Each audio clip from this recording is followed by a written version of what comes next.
Hey, it's me, KC. Welcome to Keep Cooking KC. I hope you find this video pretty helpful. Yeah, that's really embarrassing. That's how I live my life. Finger guns. Doo-doo, doo-doo. Yeah, put them back in my holster now. Thanks.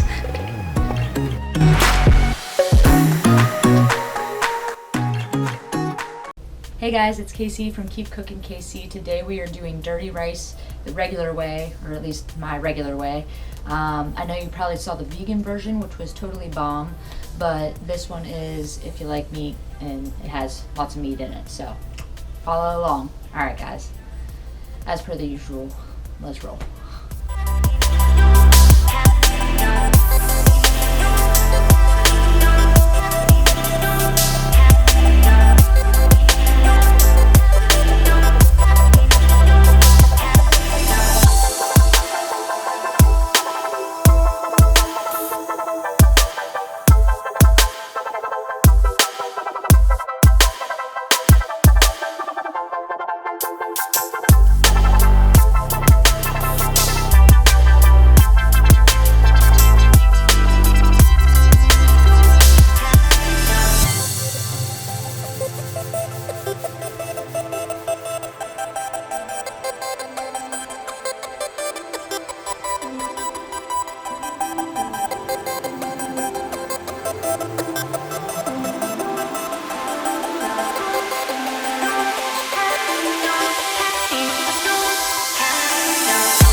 Okay, so this actually, I know I recorded it.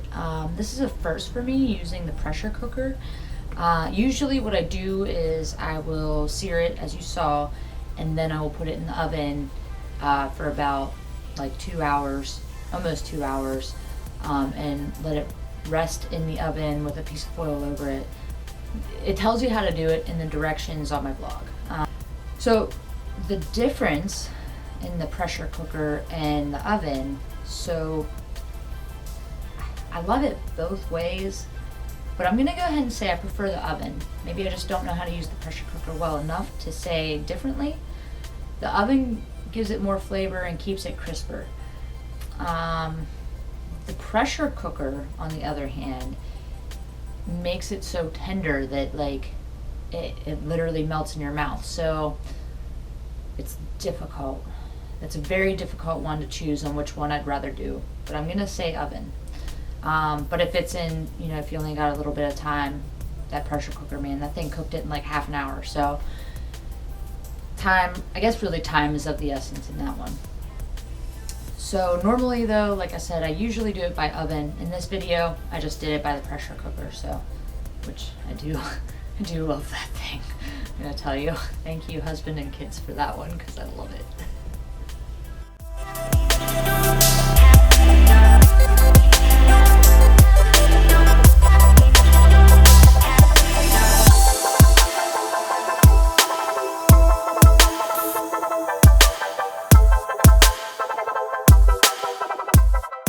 If you decide to use the pressure cooker, my suggestion is that I wish I would have done is add the spices and stuff after it's cooked and sear it in the pan after it's rested, because it just doesn't hold the flavors as it does in the oven, but it might work doing it that way. I know most people are like, oh, don't sear it after you cook it, whatever. I don't care what people think. I'm all about the flavor, and forget them, it'll be fine. Oh, and then let it rest, and it'll be okay. It'll work. It'll work out. Now, for real, though, it'll taste good, so. Alright.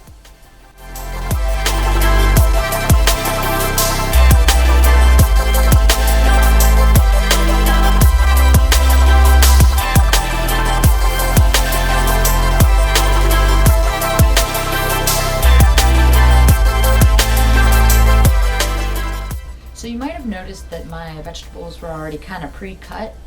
This is because they were.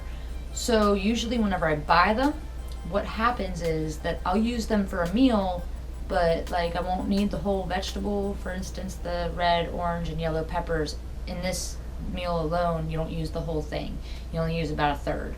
So every time that I get a whole vegetable and it's like a meal like this that you don't need the whole thing, what I do is I finish slicing it all the way up and then I put it in the freezer, because the chances are I'm more likely to use it. And when I say that, I mean I'm definitely going to use it, and also I won't have to like hurry up, scramble, think of something that I can use it for, or watch it grow experiments on in my fridge, mold and what have you. So if you're wondering why my stuff was already pre-cut, that's why. That's what I do. So enjoy that little fun fact, would ya?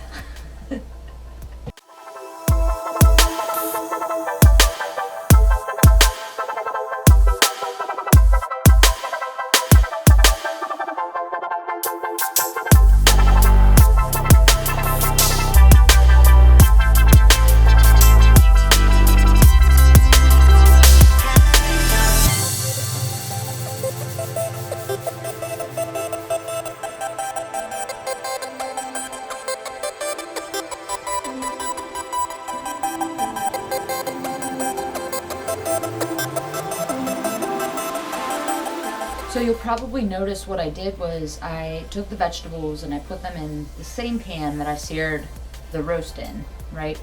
I did that because it definitely gives them more flavor. Anytime you're building depths of flavor, you're going to be so much more happy. It's just how it is. You'll also notice later on I'm going to toss the rice and do the same thing. So pay attention, key notes.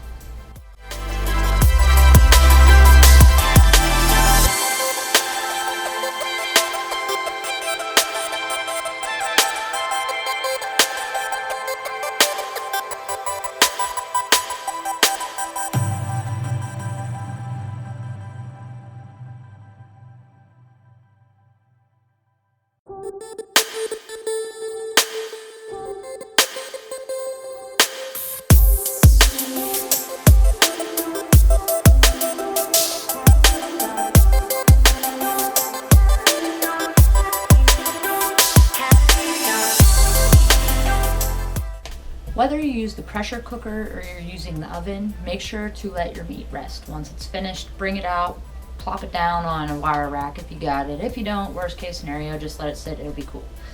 Let it rest for like 8 minutes. This will keep the juices inside when you cut it, rather than just letting the juices run wild and your meat going dry.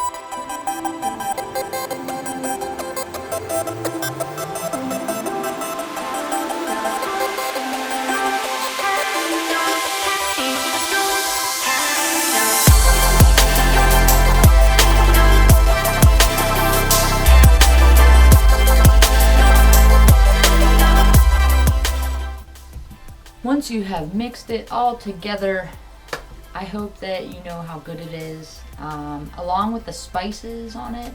So I like it very spicy. I like spice. I like to break it up though. I don't want it to like make my mouth on flavor, mouth on fire, because I do. I love the flavor of it as well. So I always break it up with a little bit of sour cream, or you can use Greek yogurt because it's basically the same thing. I don't care what anyone says. Greek yogurt tastes like sour cream in a different container. No, it's even the same container. So there you go. All right, there's your lesson on Greek yogurt. I'm pretty sure it's just sour cream. You guys have a great day. Thank you so much for watching. If you decide to subscribe, right here is the head. And I'll see you guys next time on Keep Cooking KC. Bye guys.